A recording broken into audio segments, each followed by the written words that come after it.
Fanimerabatsika rehetra mpifankaty rehetra aloha ny atokantrano any zay manaraka ny leksandroany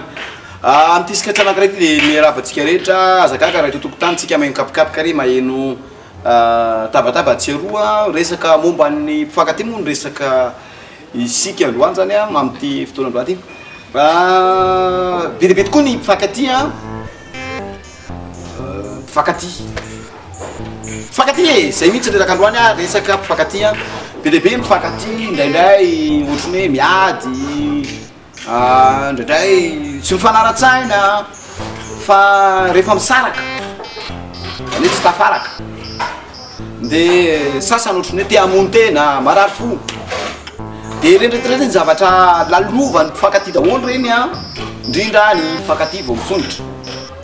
fa petraka ny zavatra tsy hay adonona amin'ny mpifankaty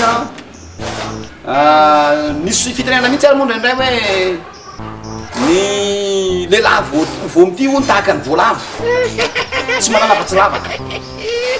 ohatra malaza ihany sika hoe ahoana moa mahatonga an'le lehilahy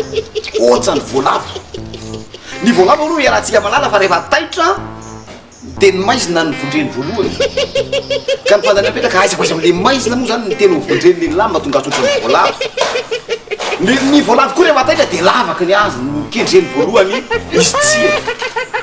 de mamerika fantany ohatra lasa ihany tsika hoe isitsika aiza moa zany le lehilahy nahatonga ny lehilahy hoe ohatra ny voalavo satria ny lehilahy ny malaza ny tity lavaka ity ka tsy haiko hoe lavaka aiza loatra lava trano sa inona izy ty lava bola sa lava kinona ny tena tian'le lehilahy zavatra anakiray vanim-potoana tena malasa saina lekitra mihitsy izy fa tsy haiko nareo ny tokantrano any hoe lava kinona ny lavaka moa misy karazany misy ny lava-drano misy ny lava-trano ary misy ny lava-povotra misy koa ny lava-bola zay mampidi-bola loharanom-bola fa mbola misy koa ny lavaka hafa zay mifankaty mahafantatra azy fa tsy haiko hoe inona le izy